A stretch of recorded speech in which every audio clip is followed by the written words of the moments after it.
Hello there. My name is Kevin Marshall, CPA. I am the CEO of Profitopia.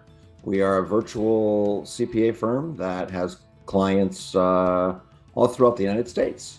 And I'm going to be sharing with you this morning. It happens to be morning when I'm recording this, but I'm going to be sharing with you as much information as I can share on the ERC, or the Employee Retention Credit, that I can in 6 minutes or less. I speak around the country on this topic, and there's a lot of information, but I'm again going to try to keep it as short as possible.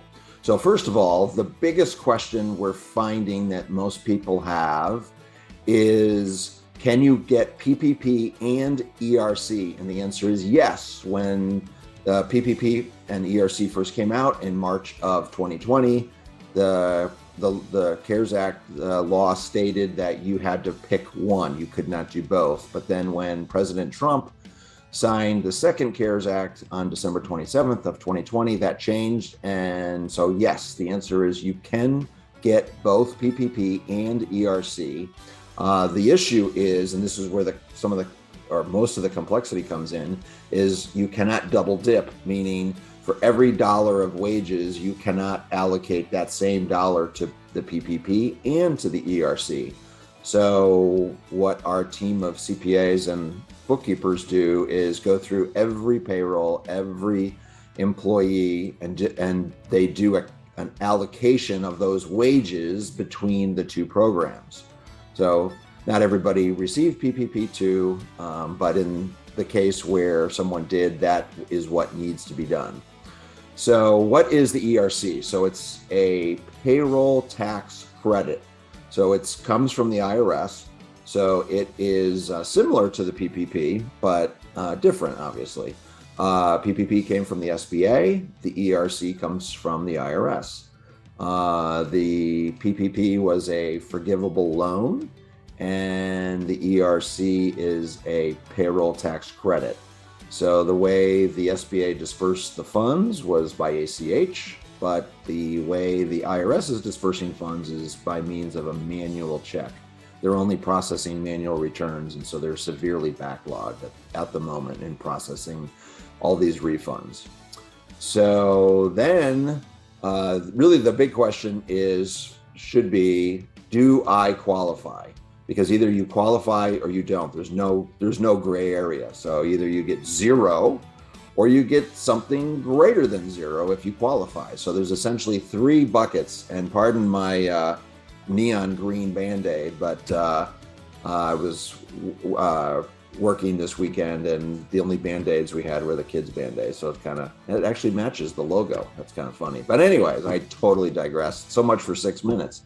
So three ways to qualify. So the first way to qualify is, was your business affected by a full or partial government shutdown? If you're like a restaurant, gyms, dental offices, right? And each state was different, but if your business was affected by a full or partial government shutdown, then you immediately qualify, but you only qualify during the period of the shutdown. For instance, in the state of Arizona, where we are based, the restaurants were subject to shutdowns from March of 2020 to March of 21, so 12 months. So that's the first way to qualify, is a full or partial government shutdown. Second way to qualify is called a recovery startup business. And President Biden, back in May of 2021, when he signed the American Rescue Plan, he enacted this provision of the ERC, which only applies to the third and fourth quarter of 2021.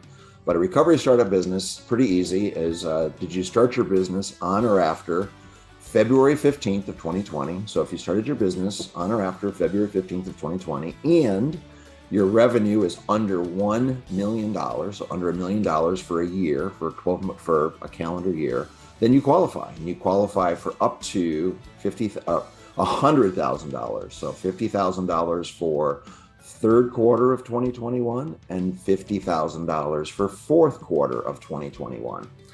So first way, full or partial shutdown, qualify during the shutdown period. Second way to qualify, recovery startup business, qualify for up to $100,000. The third way to qualify is the more tedious or more difficult or detailed way to qualify.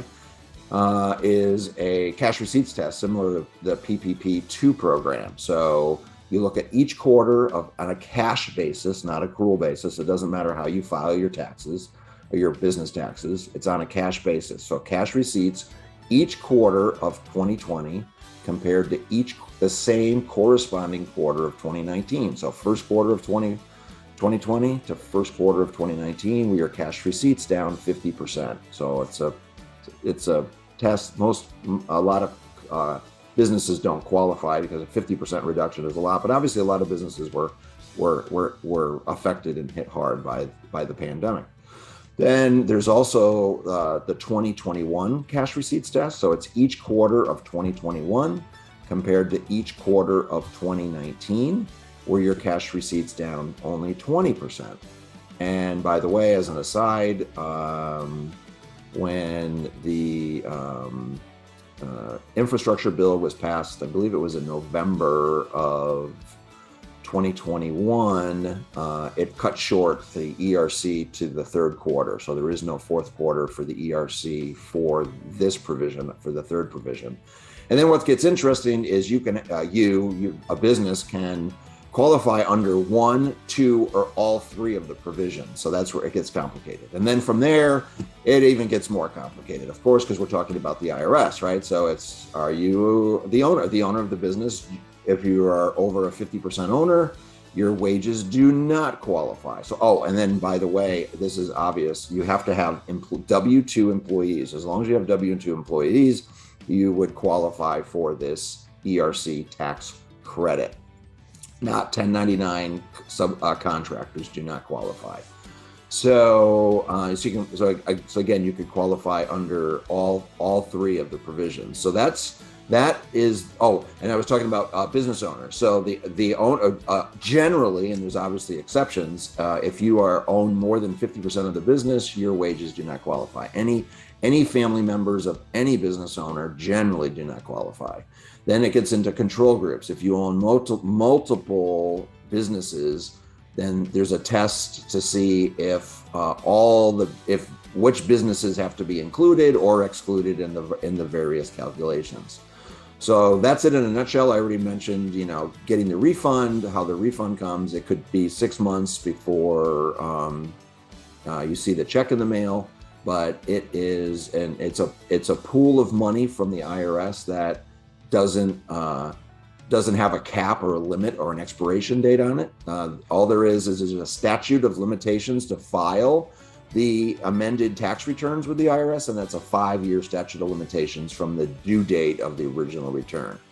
So hopefully that helps. Hopefully that gives you some information and some guidance, and you can kind of think, I think based on what I heard, I could potentially qualify. But we'd be happy to talk to you about any of this, anybody on our team, and have a great day. Thank you so much.